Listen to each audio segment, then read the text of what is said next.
Okay. Well, so today we're so happy to be here with all of you. We've been anticipating this meeting for many hours because of the time change. Also, we have here Sarnangi Didi on the altar. We're at the feet of Guru Garanga, Gandarvika, Giri Hadiju. And so yeah, we've been talking about Madhavendra Puri all morning here in SoCal with Janardhan Maharaj and other Vaishnavas. So finally we have the opportunity. And so Madhavendra Puri, Srila Madhavendra Puri, very, very important in our Sampradaya. You know, he is described as the Premankor, as the sprout of prema, the sprout of divine love, because he, in some ways, he is like the origin of Mahaprabhu's Sampradaya.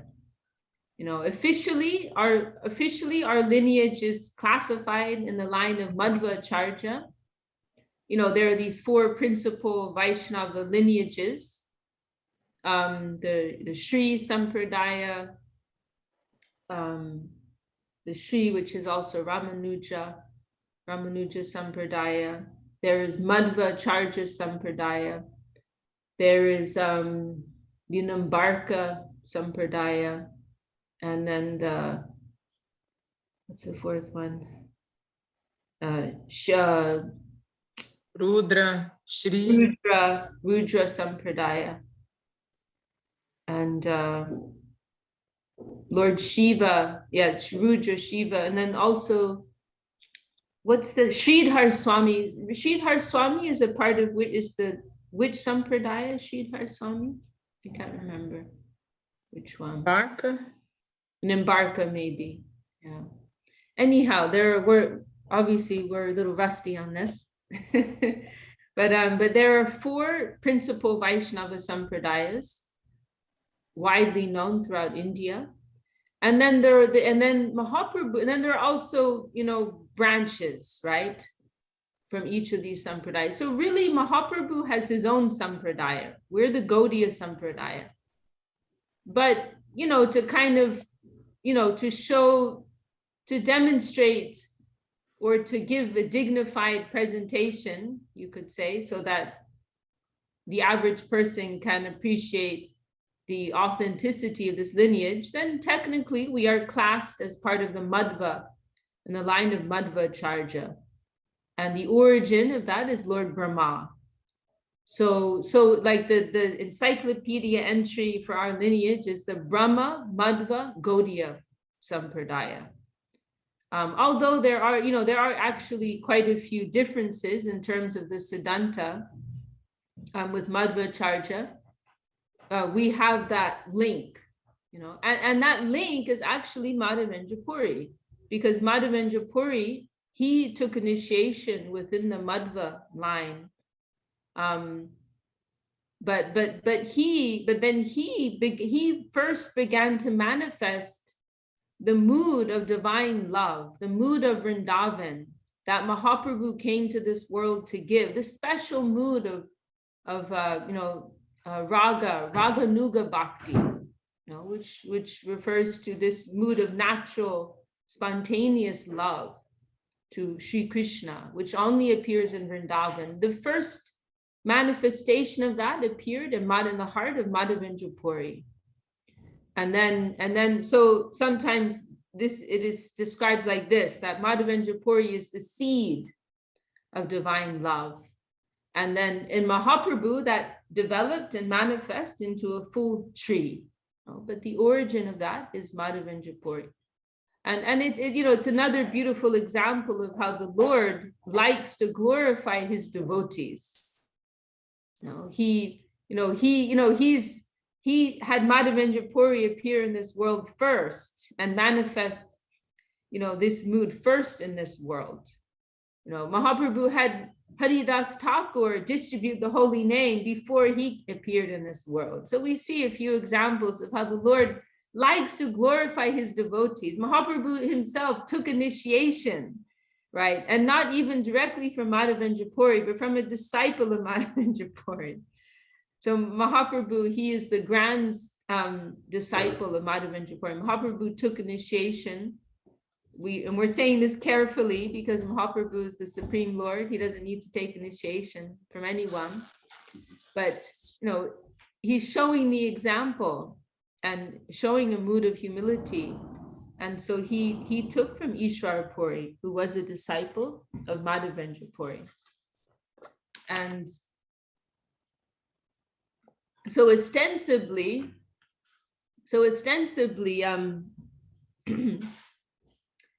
Mahaprabhu, he showed the mood of divine love that Madhavendra Puri manifested. And so the one very nice, beautiful example of that is when Mahaprabhu is traveling in the Vrindavan area, and he's in Mathura, and he meets one Brahmin. He's referred to as the Sanodian Brahmin, a particular type of Brahmin. And Mahaprabhu's whenever Mahaprabhu is in the Vrindavan area, he's in ecstasy. There's one beautiful description, in Chaitanya Charitamrita, how as Mahaprabhu is approaching Vrindavan, his ecstasy is multiplying and multiplying by hundreds and thousands of times, as he gets closer and closer to Vrindavan. So anyhow, on this one occasion, he's dancing and chanting in this ecstatic mood in Mathura. And this one Brahmin, the Sanodian Brahmin, observes Mahaprabhu, and he can recognize, this is the mood that I saw in Madhavendra Puri. And he himself was a disciple of Madhavendra Puri. And so he approached Mahaprabhu. He could recognize this particular flavor of divine love, this particular mood. And, these are things that you can't always exactly put into words, right? But there's some sensibility within you that can perceive these things. Oh, I recognize this, this is like, I'm feeling this home connection here. And so he approached Mahaprabhu. Hello, Mark, welcome. We're honored to have you with us. Dr. Mark. And thank you for taking care of our friends.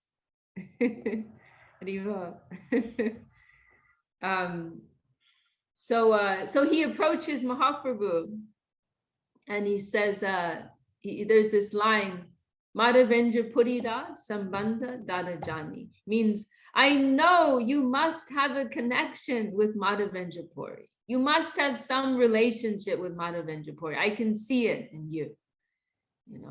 And Mahaprabhu affirms, yes, it is true. And so they have this beautiful meeting, and then actually, that's in that Brahmin, we never hear his name. He's just referred to it mysteriously as the Sanodian Brahmin. And so another point here is because we just know like the basics of what the Indian social system was.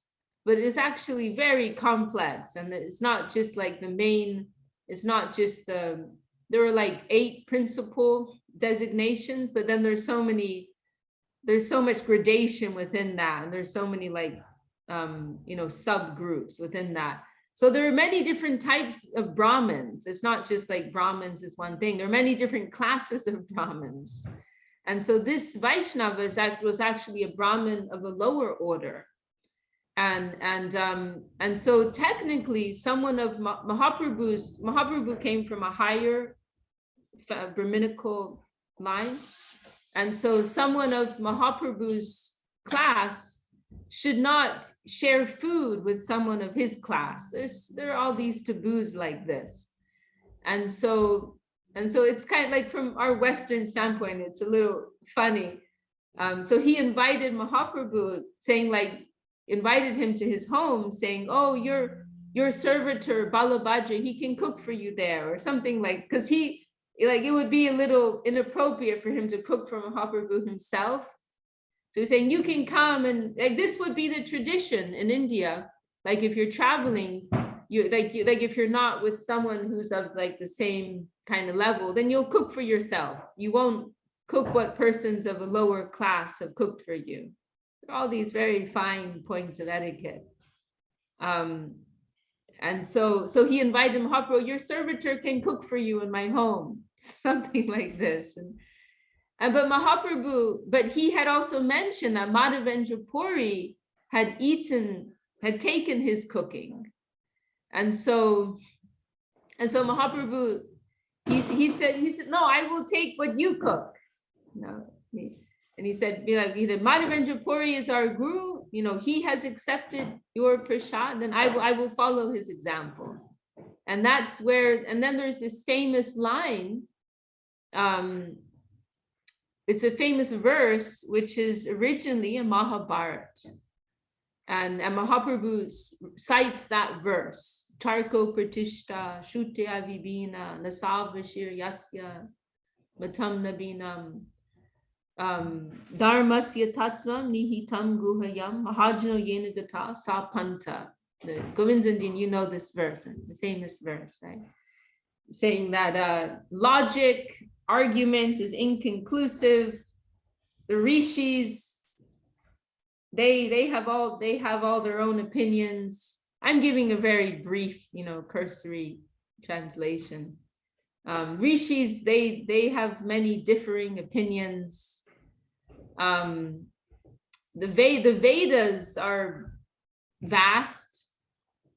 You can get lost in the Vedas.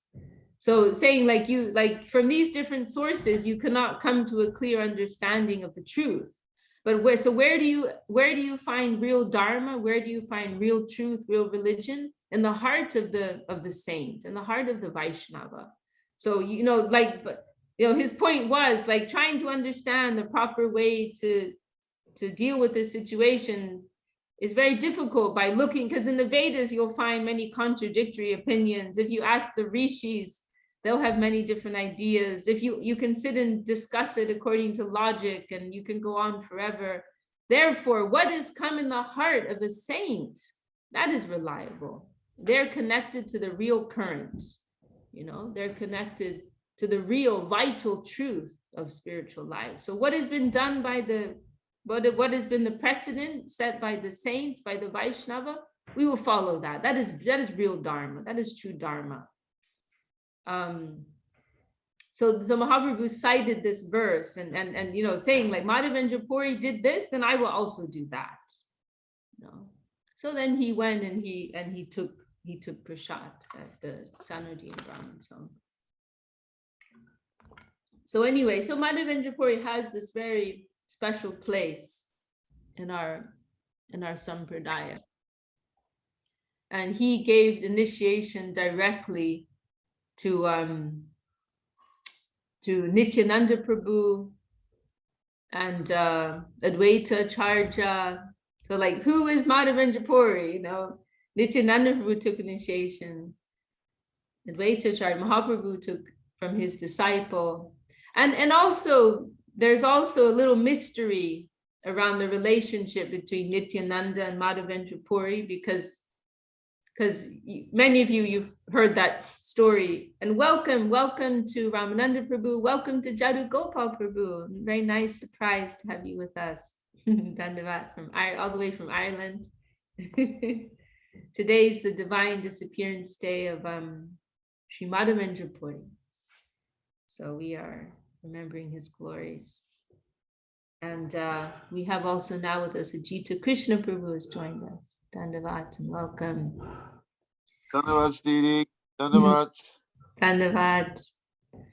So many of you have heard that story, that pastime when Nityananda Prabhu, right? He grew up in Ekachakra, and when he was about 12 years old, there was a sannyasi who, in the Vedic tradition, sannyasis would not stay in one place.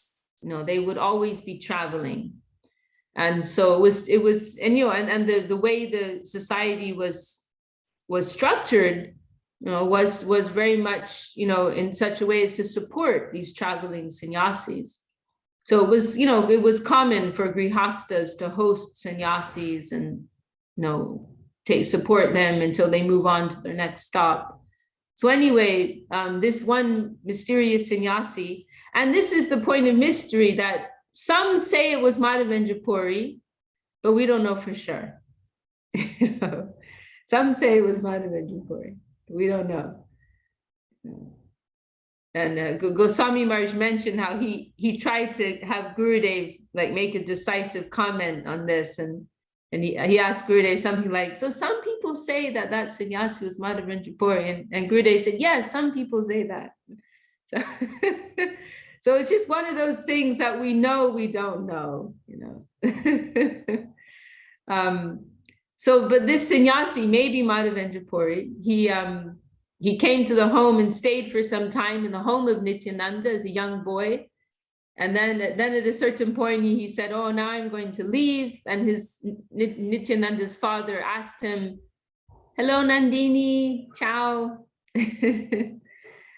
Then Nityananda Prabhu's father, he asked this sannyasi, oh, can we do something for you? You're about to leave. Can we offer anything to you?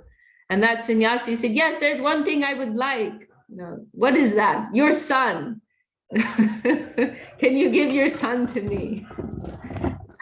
Harai Pandit, his father, was absolutely heartbroken, but he could not refuse the request. This was the culture, very strong religious culture. So then Nityananda traveled for 10 years with this sannyasi, and he did take initiation from Madhavendra Puri, that we know. He definitely took initiation from Madhavendra Puri, but it's not sure whether he met him later on his travels or if he was the sannyasi he actually traveled with. That we can't be sure about. But anyhow, so Madhavendra Puri, in Chaitanya Charitamrita, there is a beautiful chapter dedicated to his glories. I think it's Madhya Leela, chapter 5, you will find. And so this is while Mahaprabhu is on his way to Jagannath Puri. After Mahaprabhu has taken sannyas, right? And it's been decided that he will live in Puri. Then he's on the way, they stop in Ramuna. And actually, if you go to Puri by car, and Srila Gurudev, he liked to do that. If you go to like Navadvip to Puri, it's not so far. Like there are some trains that will do it in like 8 hours from Calcutta, to Puri. It's not so far. So if you go by car, then you can actually, and that's how Srila Govinda Maharaj liked to go. Then you can stop. I never had that opportunity. Hopefully one day you can stop on the way. There's this, I guess it's a small town, Ramuna, and so that's where Madhavendra Puri, actually, I believe his samadhi is there. He spent his final days there. And so Mahaprabhu, when he was on his way to Puri from Bengal, he stopped there at this temple in Ramuna, this temple where Madhavendra Puri had stayed. And so then there's this beautiful remembrance of the glories of Madhavendra Puri. Actually, it would have been nice. I should have prepared. It would have been nice to read some of those verses. And as I recall, who tells the story? It's Mahaprabhu and Nityananda Prabhu remembering, but I can't remember who tells the story. I think it may have been Mahaprabhu telling Nityananda Prabhu, which is kind of interesting because Nityananda is the direct disciple of Madhavendra Puri. And so then we hear of how Madhavendra Puri, he was living, right, as this traveling sannyasi, as was the custom, and Gurudev also tells this Leela in Affectionate Guidance. There's a chapter there about Madhavendra Puri. Some of you will have seen that. So he was living as a traveling sannyasi, he lived very, very simply. It said that he would not even go begging for food. Normally this is how the sadhus would live, right? They beg for a little food from householders, but he wouldn't even do that. And he would only take what people would give him spontaneously. And if they didn't give him anything, he would fast. That was how he lived. And So on this one occasion, he reached Govardhan, and he was sitting near Govinda Kund. And then there was this mysterious boy who approached him, beautiful boy approached him and said, "Oh, Shripad, I heard you were fasting. The ladies of the village, they asked me to bring you this pot of milk." So there was this beautiful pot of milk, fresh milk that he brought. And Madhavendra Puri very happily accepted that. And then that night, he was taking rest and he had a dream. And that boy appeared to him and told him, "I am Gopal." And he said, I am the master of this village. And he said that he was in his deity form, he was trapped in some type of undergrowth on the Govardhan hill. Because remember, this is during the era of the Muslim rule in India. And the Muslim rulers, some of them were friendly, some of them were very unfriendly.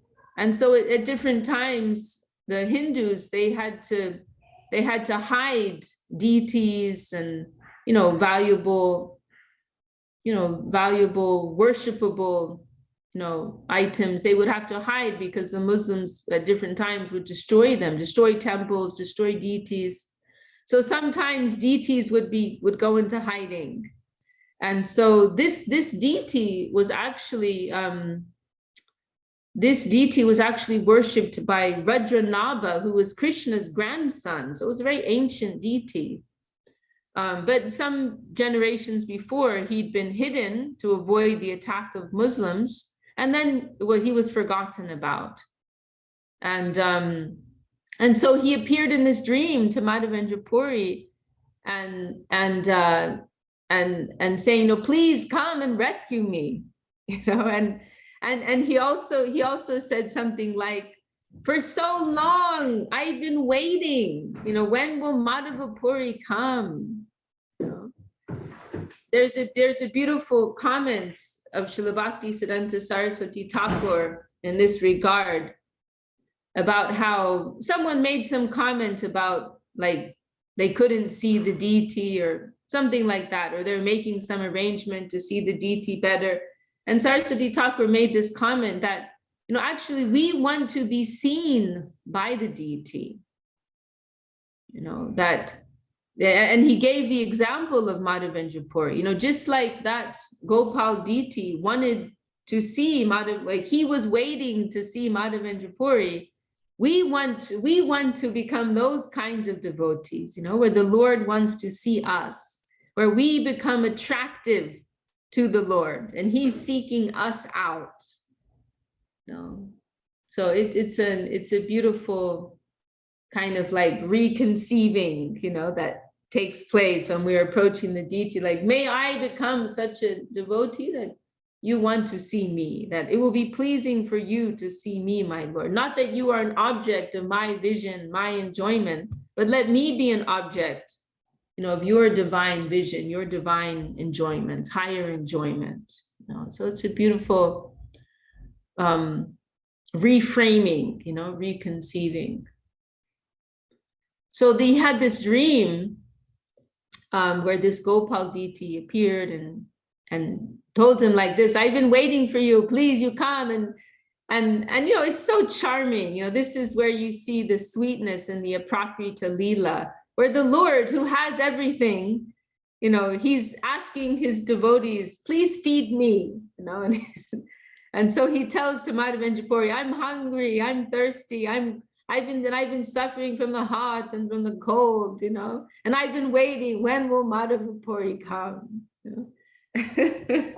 So this is the kind of devotion in the heart of Madhavendra Puri. So then that morning, as soon as Madhavendra Puri arose, he called all the villagers, and it also shows you like what type of spiritual influence Madhavendra Puri had. That he's like just this unknown sannyasi, and he's able to round up all these villagers. They can recognize this is not an ordinary person, no doubt he has, he has this spiritual aura around him. So they can recognize, oh, this is not an ordinary man, so they respond.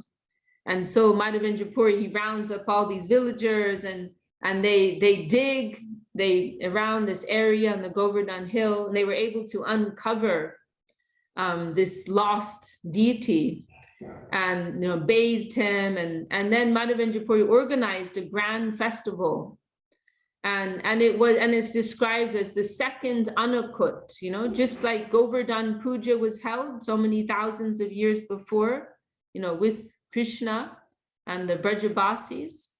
So this second, it's called Anakut. Ana means rice, and this Anakut refers to like a mountain offering of rice and other, preparation. So all these grand offerings were prepared, and so many villagers from surrounding areas, they came, and there was this, grand festival that was held.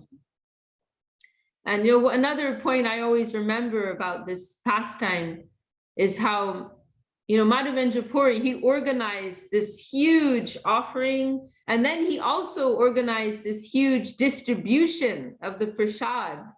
So thousands and thousands of people came in a very grand way and joyfully honored this prasad. But then at the end of the day, what did Madhavendra Puri himself take?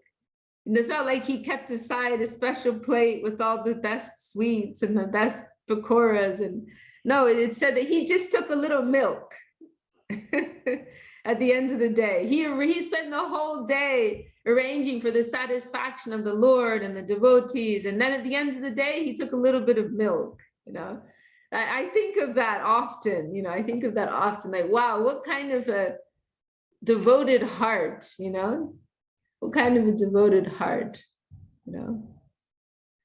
So that's Madhavendra Puri. And this went on for some time. And Madhavendra Puri was arranging for the worship of this deity in a very glorious way. And then he had another dream one night, and the deity came to him again, and he told him, I was suffering for so long from the heat, and I still haven't recovered. And so he tells Madhavendra Puri, can you bring me some sandalwood? I want this special Malaya sandalwood. So you please, you can leave my worship to, these villagers here, and you go and bring this sandalwood for me, the special sandalwood from the Malaya hills. I've never figured out exactly where that is, but somewhere near Orissa. So Madhavendra Puri has a second dream, and so then the next day, he begins to prepare. And remember, right? So he's like this poor sannyasi. He doesn't have a dime to his name, and there are many tolls along the way. This is walking. It's not like you go jump on a train or an airplane. We're talking 500 years ago. So he's walking everywhere. He hasn't got any money. This is also during the time of the Muslim rule, and it could be dangerous for Hindu pilgrims at times. So alone he goes, only with his faith, to go for this impossible task to carry like a huge bundle of sandalwood back. So anyhow, he sets out. And I mean, this would have taken a few weeks, and then finally he reaches Orissa. And then there's this temple with another Gopal deity, and he reaches there. And then there's this, he attends the evening arati at this temple. And then they have this special offering of kheer, of condensed milk, maybe sweet rice, maybe paramana, but condensed milk, at least we can say. So this special milk preparation they make every day, and then so at the end of the day, Madhavendra Puri, he observes this offering and he thinks to himself, oh, if I could only taste a little bit of that, then I would know how to make it and I could prepare it for my Gopal deity. But as soon as he thinks that, then he immediately chastises himself and he thinks, oh, I'm only thinking that because of my own, my own tongue. I want to enjoy it for myself, these, high devotees, they're always doubting themselves, So then he chastises himself like that. And then he leaves and he goes to some marketplace and he's sleeping under a tree in some marketplace in the night. And then that deity, he appears in the dream of the pujari. And he tells the pujari, there were like 10 pots of this kheer preparation, but he hid one pot under his cloth. And so he tells the pujari, I have one very dear devotee called Madhavendra Puri, and I want to give him this pot of prasad. I want to give him this pot of this condensed milk. And I've hid it under my cloth. And I want you to take this pot and go and find Madhavendra Puri. So this pujari, he's completely ecstatic and he jumps up in the night and he finds that in fact, there's this pot of kheer hidden under the deity's cloth. And so then he goes running out, out into the streets and shouting out, where's Madhavendra Puri? Where's Madhavendra Puri? You are very fortunate. I think it's Gopinath. The deity is called Gopinath there in Ramuna. The Gopinath has personally stolen a pot of this milk for you. And there's also this really wonderful comment there in Chaitanya Charitamrita, how, fame follows people who don't want it, that this is the nature of fame. Fame likes to chase people who run away from fame. And so Madhavendra Puri, he was so humble to such an extreme degree. He had no desire for fame. But because of that, fame came chasing after him.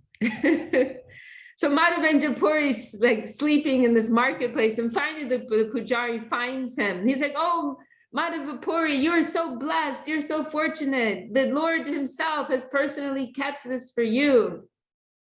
And another point here, which I really appreciate, is how this pujari, he didn't have any envy in his heart. Like if that was me, I might be like, hey, I've been here for 10 years. I've been serving you hand and foot for 10 years. You could have saved me some kheer sometime.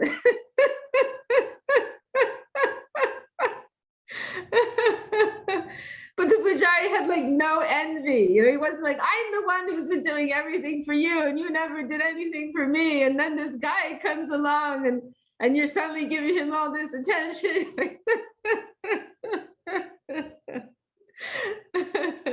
But he just was so happy. He was zero envy. He's so happy that my beloved Lord is so pleased with this, with this devotee. What a great devotee. So this was the pujari's heart. And so finally he found Madhavendra Puri and he gave him this pot that Gopinath had personally stolen for him. And so that deity is actually known as Kheer Chora Gopinath, means Gopinath who stole the kheer, which is very funny because the Lord stole what was offered to him. This is the Lord's Leela, the Lord stealing. It is such a charming, as Srila Sridhar Maharaj said, it is an ornamental conception. It is ornamental. It is not necessary for the Lord to steal. Everything belongs to him. But this is like an ornament, to his existence. It makes things more interesting, more joyful, more playful. So anyway, so Madhavendra Puri received this kheer and very joyfully accepted it. And then he thought to himself, I got to get out of town, because he knew the paparazzi were going to be after him. He knew that he knew that the word was going to spread that the Lord had personally stolen this pot of kheer for him. And then everyone was going to be like around him. Everyone was going to be bombarding him. And it was, with so much attention and questions and worship. And he didn't want any of that. He just wanted to live a quiet life as an authentic, sadhu. So he fled. So Madhavendra Puri ran, But as we said, as it said there, fame chases after those who don't want it. And so he continued on to Puri. But when he reached Puri, the news had already spread, it was too late. The news had already spread. But then here's another interesting point. Madhavendra Puri, he decided to be pragmatic about the situation. And so he used this fame that was preceding him to his advantage for the service of the Lord. Because remember, he had this task to collect this sandalwood, but he didn't have any money or any connections or muscle or anything. But now that he'd become famous, everybody wanted to help him. And so because of that, he was able to arrange for this sandalwood. And he also, the king, I believe the king himself arranged for him to have some assistance to carry it. I don't remember that point exactly, but anyway, he was given a lot of help to obtain the sandalwood and carry it back. And so then he has the sandalwood. He's turning back to go to Vrindavan, and he stopped again at this temple at Ramuna. It's on the way, a place to stop. And so he spent the night there in Ramuna. And then the Lord came to him again in a dream. And told him, the Gopal deity in Vrindavan appeared to him and said, actually, this Gopinath deity in Ramuna and myself, we are non-different. So if you will offer this sandalwood to the deity here, that will be the same as offering it to me. So saying, to save him the trouble, you don't have to walk all these hundreds or however many miles it is to Vrindavan. You can make the offering here and I will receive it.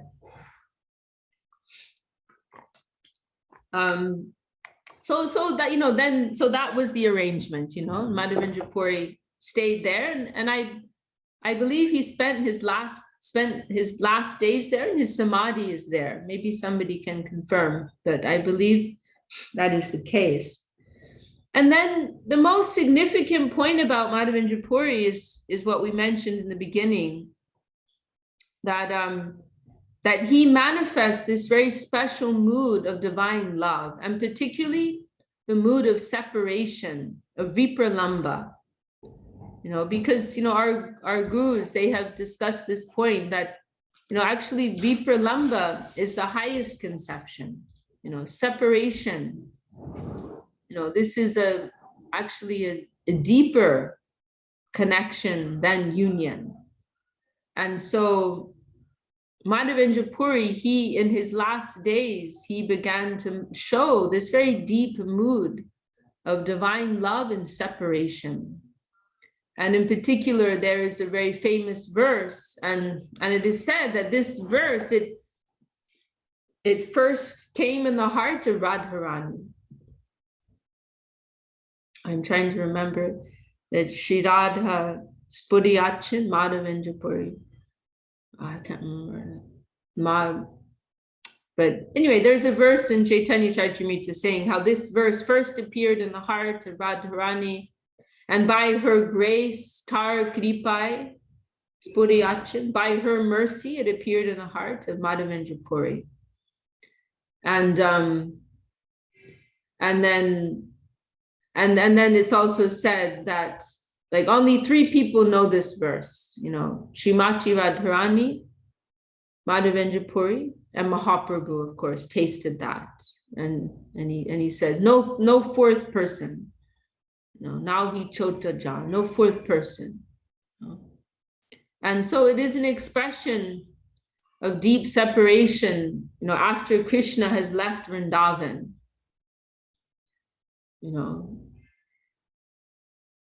After Krishna has left Vrindavan, the residents that he is left for Mathura, and the residents of Vrindavan, they are feeling, abandoned. Krishna has abandoned us. I would really like to read those verses. I don't know if let me see if I can quickly find. I would like to read that. Vajra Leela Volume 2. Yeah, this. I don't feel qualified to say that verse, but we can read the verse, from Kaviraj Goswami. And so this verse, it's described as the highest verse in Rasa Tattva,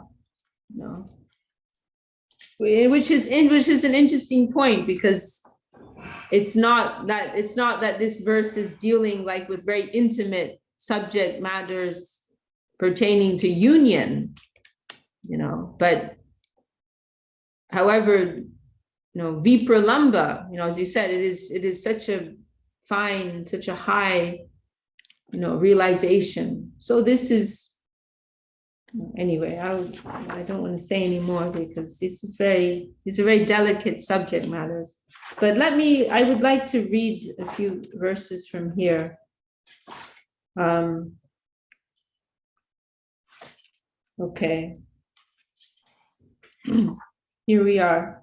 So this is a Madhya Leela, chapter 4. Let me go back and here we are. Let me see, where should we start?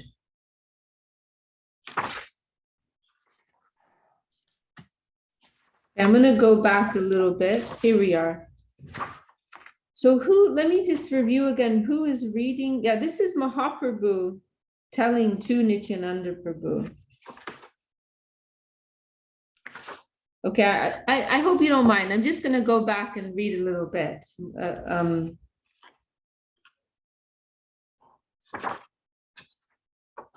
It's just so beautiful. Kuriya prem parakashta karava vichar halokita prema chitte lage chamatkar. Chaitanya Mahaprabhu placed the standard of Madhavendra Puri's intense love before Nityananda Prabhu for judgment. All his loving activities are uncommon, Mahaprabhu said. Indeed, one is struck with wonder to hear of his activities. Padam virakta muni sarvatra udasin ramyavarta boye dvitiya sangahin. Chaitanya Mahaprabhu continued. Sri Madhavendra Puri used to remain alone. He was completely renounced and always very silent. He was uninterested in everything material. And for fear of talking about mundane things, he always lived without a companion. Enojan gopale agyamrita paya sahasra krasha sibule chandan magia. After receiving the transcendental orders of Gopal, this great personality traveled thousands of miles. So it's thousands of miles. Well, that shows you how bad my geography is. Thousands of miles. Just to collect sandalwood by begging. Although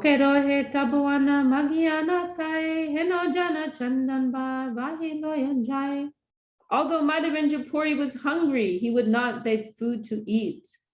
This renounced person carried a load of sandalwood for the sake of Sri Gopal. Onek chandan tola Vishakha Gopale parai bohe ananda prachor.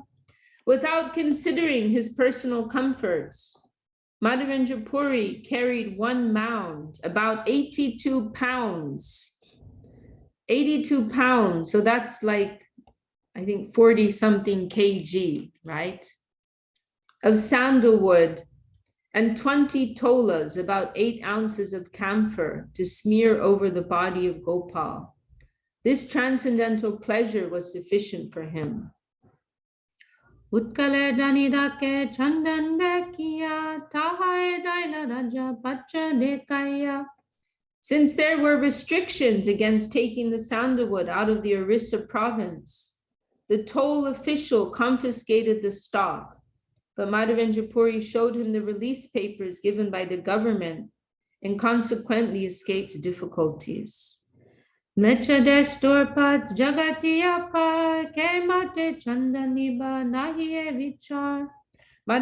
Puri was not at all anxious during the long journey to Vrindavan through the provinces governed by the Mohammedans and filled with unlimited numbers of watchmen. Sangek vatanahi gati dana dite tatapi utsaha boro chandan loya jaite. Although Madhavendra Puri did not have a farthing with him, he was not afraid to pass by the toll officers. The farthing is an old-fashioned British penny, something like that. His only enjoyment was in carrying the load of sandalwood to Vrindavan for Gopal. This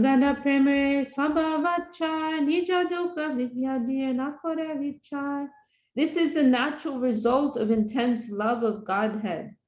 The devotee does not consider personal inconveniences or impediments. In all circumstances, he wants to serve the Supreme Personality of Godhead.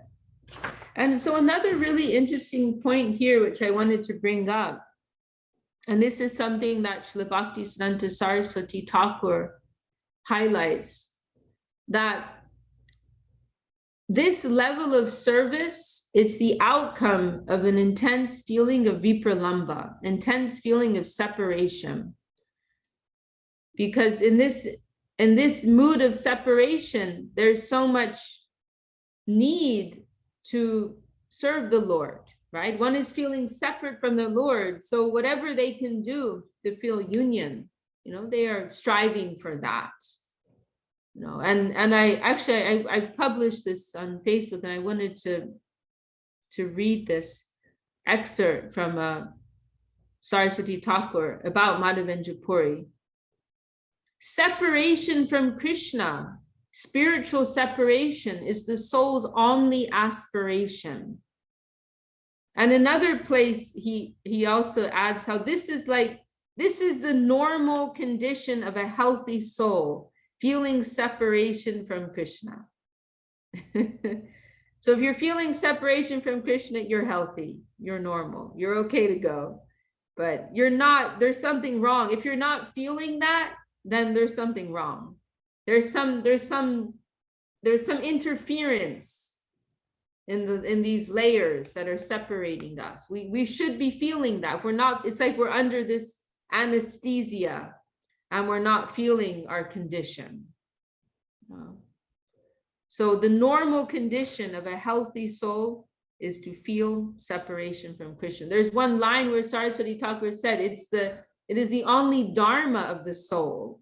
Like he says it like that. To feel separation from Krishna is the dharma of the soul. So I'll go back to this. And this is an interesting point. Repentance produced by material separation is simply an expression of material attachment. But repentance produced by separation from Krishna is the greatest expression of the desire to please Krishna. The original Mahajan, Shripad Madhavendra Puri's extraordinary desire to please Krishna is the one and only ideal and precedent for souls who aspire to serve Krishna. Sriman Mahaprabhu and his intimate devotees later followed and demonstrated this. So this is interesting, right? How because material emotion parallels spiritual emotion. And so Saraswati Thakur is making this point, like this mood of repentance or lamentation that we experience here, it's an outcome of being separated from the objects of our material desires, right?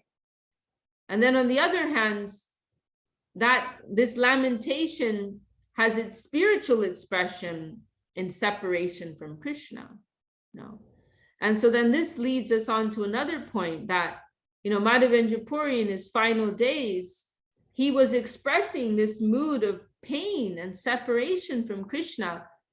And there was one of his followers, Brahmachandra Puri, who could not understand this. And he criticized his guru, because he had more of a generic idea of what spiritual means. Spiritual means that you're always peaceful, right? Spiritual means that, Brahma Bhuta Prasanatmana should, why are you lamenting? You're supposed to be like absorbed in perfect equanimity at every moment. You're meant to be in this like perfect state of yoga. And he couldn't understand this was something higher than spiritual peace. This is something higher. This is not a neutral plane, but this is a positive plane based on divine relationship and love and divine attachment. As there is material attachment, so there's spiritual attachment. And so these are fine points in the science of devotion, which persons who are attached, who are fixed on a generic understanding of spirituality, they won't be able to understand. They won't be able to get this. They won't be able to understand this at all. So this one disciple of Madhavendra Puri could not understand, and he criticized his guru. Why are you crying? You're supposed to be an enlightened soul. You shouldn't be crying. You should be smiling and happy all the time. So we couldn't understand the significance of divine separation from the Lord. So let me just finish this. Just jump ahead a little bit. Okay, so Mahaprabhu, to test the intense love of Madhavendra Puri, Gopal, the Supreme Lord, ordered him to bring sandalwood from Nilachal. And when Madhavendra Puri passed this examination, the Lord became very merciful to him. Such behavior exhibited in loving service between the devotee and the devotee's lovable object, Sri Krishna, is transcendental. It is not possible for a common man to understand. By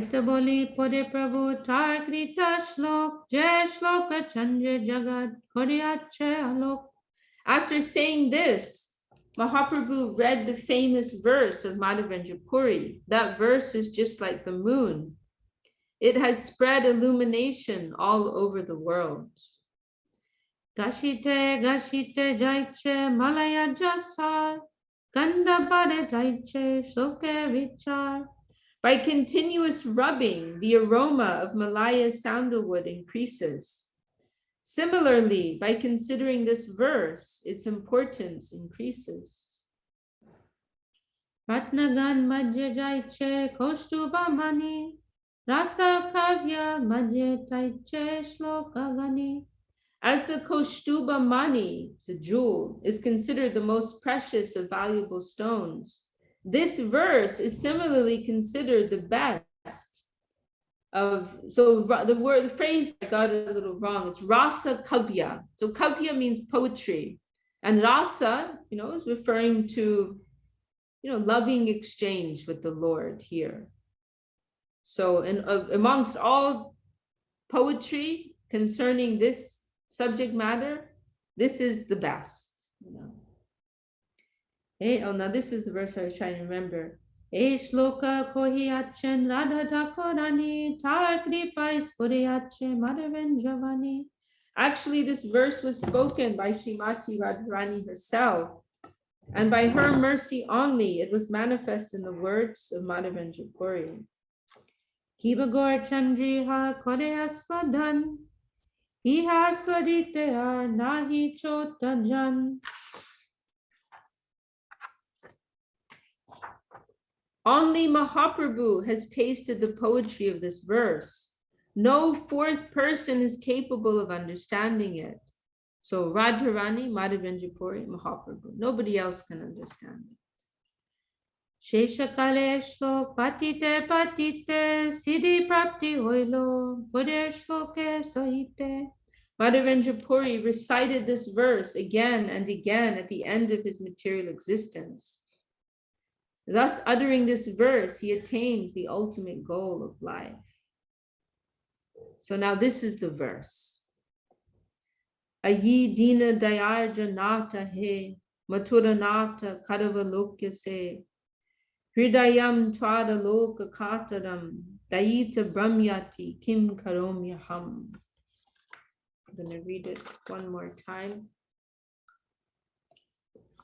Ayi dina dayarja nata he, matura nata kadavalokya se, hridayam tvada loka kataram, dayita brahmyati kim karomyaham. O my Lord, O most merciful Master, O Master of Mathura, when shall I see you again? Because of my not seeing you, my agitated heart has become unsteady. O most beloved one, what shall I do now? So,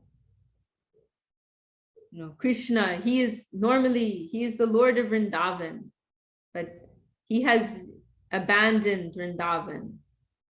And so here, he's referred to as Mathura Nath. There's some edge there, let's say. There's some edge there. Oh, you are supposed to be our Lord. You are supposed to be the Lord of Vrindavan, but you have forgotten us, and now you are the Lord of Mathura. You are Mathura. Here is not Vrindavan Nath, but he's Mathura Nath. You have forgotten us. You are the Lord of Mathura. So there's many layers here, and we're only scratching the surface. There's many layers in what is being expressed here to Krishna. And we hear that when Saraswati Thakur, I read one description, when Saraswati Thakur would chant this verse, then he became imbued with the sentiments of the Braja Gopis, and his face became very effulgent, and he would show this mood of separation that is being expressed in this verse. I'll just read a little bit from this purport here. When Shri Krishna left Vrindavan and accepted the kingdom of Mathura, Srimati Radharani, out of ecstatic feelings of separation, expressed how Krishna can be loved in separation. Thus, devotional service in separation is central to this verse. Worship in separation is considered by the Gaudiya Madhva Sampradaya to be the topmost level of devotional service. According to this conception, the devotee thinks of himself as very poor and neglected by the Lord. Thus, he addresses the Lord as Dina Dayarja Nath. This is very powerful. The word Deen means like poor and lowly. So, and this ayi is like calling out, like, oh. So ayi, Dina Dayarja, Doya means merciful, right? Doya is merciful. So Dina Dayarja Nath, like you are one who is supposed to be merciful to persons like us who are lowly, who are poor, who are suffering. You are supposed to be merciful. No, we are suffering. You have abandoned us, and we are suffering. So why are you not taking care of? This is like the subtext here. Like, hello, we are the poor people here. We're the suffering people here. What are you doing for us? Now you've become Mathura Nath. Now you've left us. You've abandoned us. You've forgotten us. You're now with all the Mathura people, and you have your queens in Mathura, and you have your friends in Mathura and Dwarka, and you've forgotten about us. This is like the subtext here. So you who are supposed to be merciful to suffering people, you've left us who are suffering, and you're now the Lord of Mathura. We get it. We understand. There's this kind of subtext here. There's a beautiful verse. Let me see. Maybe I have it up here. Maybe I closed it. Very beautiful expression. How does it go? It's saying,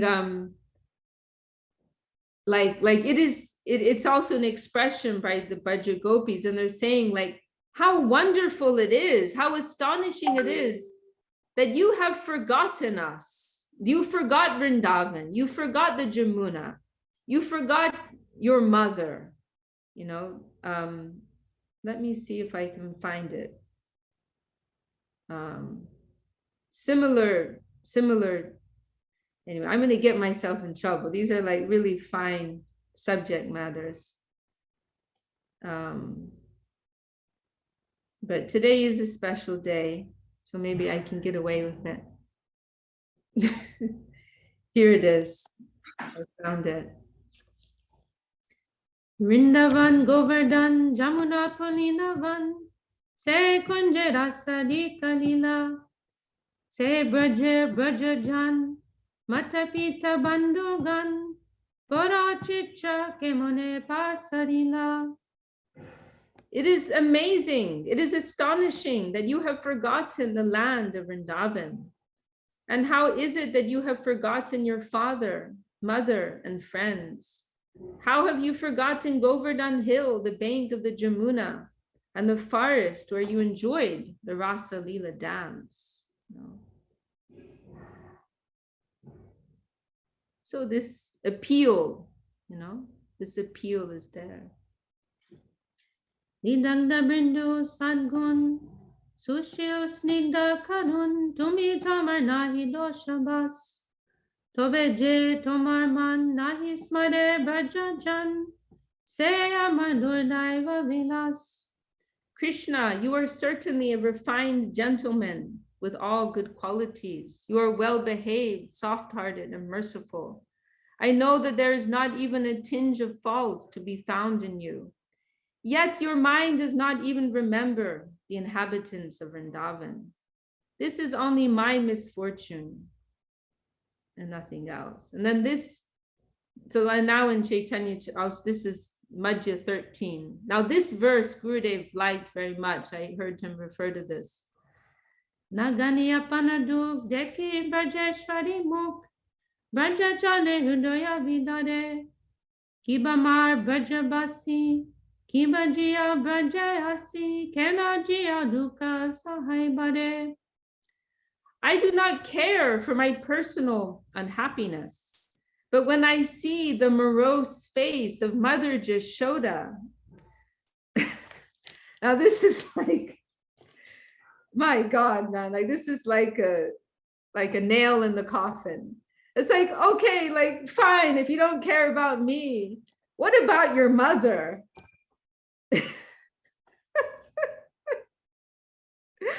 I do not care for my personal unhappiness, but when I see the sad face of Mother Jashoda and all the hearts of the inhabitants of Vrindavan breaking because of you, I wonder whether you want to kill them all, or do you want to enliven them by coming there? Why are you simply keeping them alive in a state of suffering? Because Krishna is always like sending these promises. Yes, I'm coming, I'm coming. So there's always kind of like this unknown thing. Like, is he coming or is he not coming? It's like what are you doing? You just want to keep them like half dead, half alive. Like we only live because of our connection with you, and you're breaking our hearts. You're telling us you're coming, but you're not coming. And there, so this type of mood, these few verses that we've heard, you see it's this wonderful expression of this kind of like inconsistency and divine love, like sometimes blaming the Lord, sometimes blaming oneself, this word pralap is sometimes used, like, oh, actually, there's, oh, how could you forget us? And then, oh, actually, it is my fault. And then, actually, don't think about me, but what about your mother? What about everybody else? It's very intense, very high emotion. So Madhavendra Puri, he in his last days, this mood came into his heart, and he was showing this mood of divine love in separation from Krishna. And then, from Madhavendra Puri, then that became more full-fledged in the form of Mahaprabhu. And ultimately Mahaprabhu came to this world to explore this, right? To explore these fine sentiments in divine love, and particularly, this sentiment of vipralamba, separation from Krishna, that is known in the heart of Sri Radha. Krishna wanted to explore that, so Madhavendra Puri first showed, some touch of that, and then Mahaprabhu in its full-fledged form. But anyway, I'm going to stop there. I've been talking out of my depth for too long. So I'll maybe stop. But it's such an important day for us, and I'm so happy that we can be here together and remember this. And for Gurudev, this was always an important day. And so now we're in this time of the Navadip Dham Parikrama, and today's the second day. And normally, so maybe for Mark, I'll just explain. We're this Friday is the birthday of our beloved Golden Lord Chaitanya. It is his birthday, his divine appearance day, Friday. And he appeared in Bengal, in West Bengal, 500 years ago. And so if you go to Bengal at this time, in this area of Navadip, thousands and thousands of pilgrims are there. And in the week leading up to his birthday on Friday, there's pilgrimage going on to all of the holy sites that were connected with his life, And so I participated, Govind, many of our friends here participated in this pilgrimage. It's like a week-long festival, and we'd leave very early in the morning. We'd leave like 4:30, 5 in the morning, and walking and dancing and chanting, singing, and visiting all of these holy places in the area. And so today is traditionally the shortest day. We would only go to local places, be like 3 or 4 places, and then we would come back, and then in the afternoon we would have this special remembrance of this saint, Madhavendra Puri, who we honor today. So for our Gurudev, our spiritual master, this was the day he gave great importance to. It would be nice if we could sing.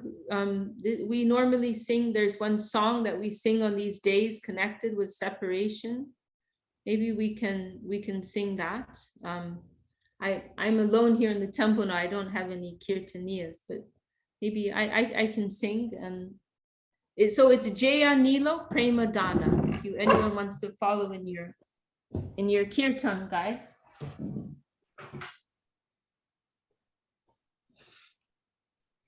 So let me see. In our standard kirtan guide, it is on page 143.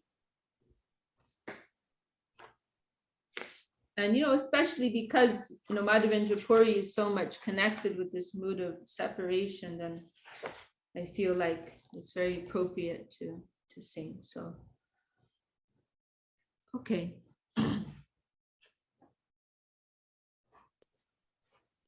I'll hum along with everybody. Sorry, what did you say, Mark? I said I'll hum along. I'm not. Okay, great. I won't hum. Let's sing. Okay. Okay. Awesome.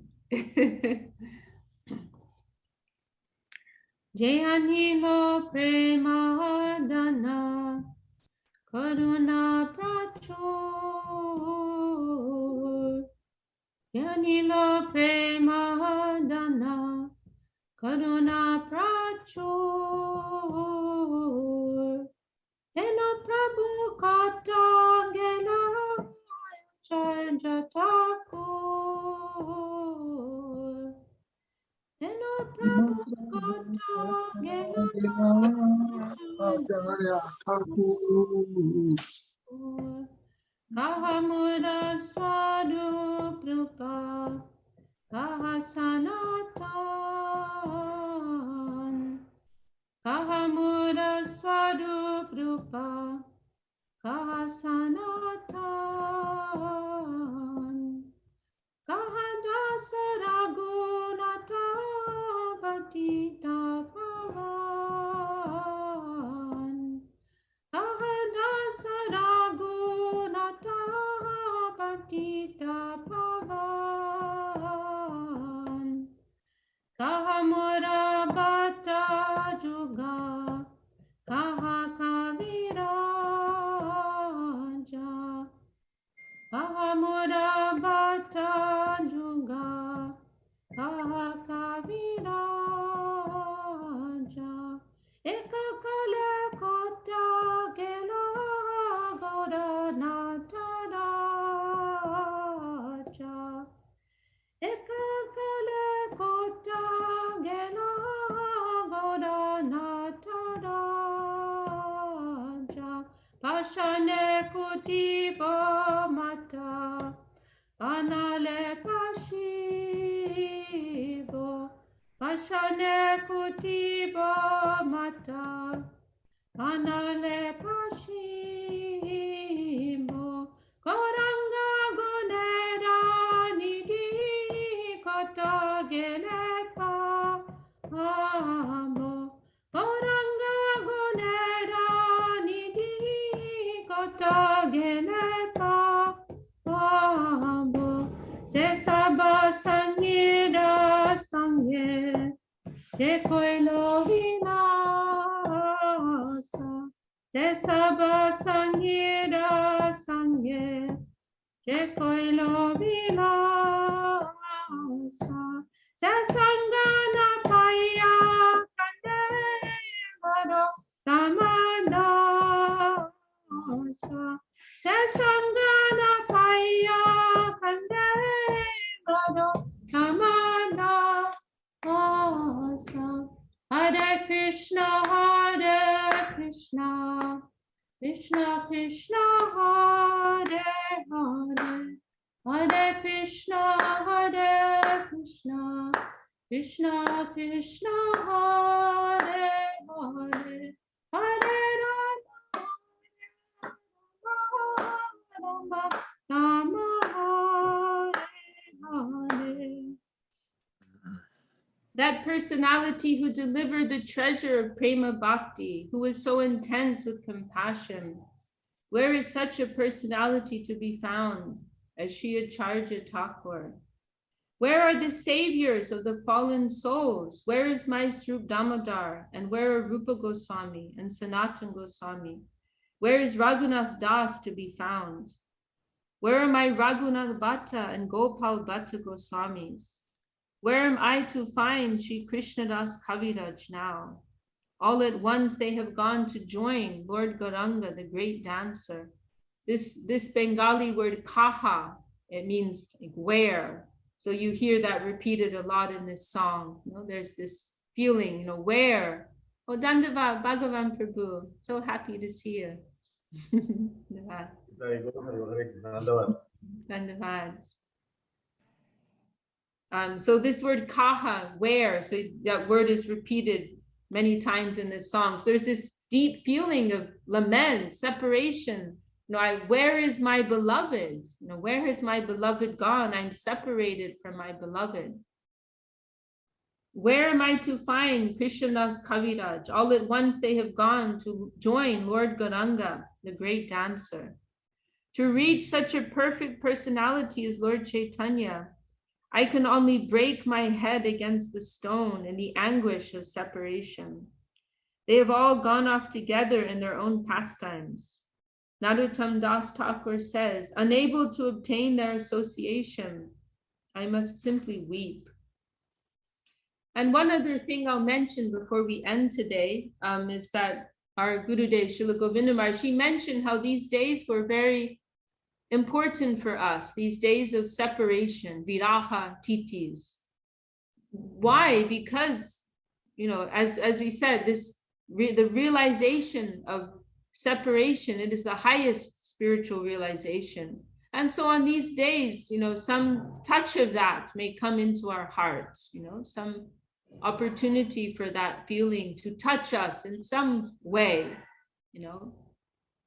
So today is the disappearance day of Srila Madhavendra Puri, and we are trying to remember his glories, in the shelter of our gurus and in the company of the sincere Vaishnavas. So my gratitude to all of you for joining us today, giving us your good company. Does anyone want to add any final words before we close? Thank you very much, Vishakha. This was beautiful. Very nice. Dandavat Prabhu, thank you. Govindranandini, our hostess, you want to close our meeting and end our meeting with some final words?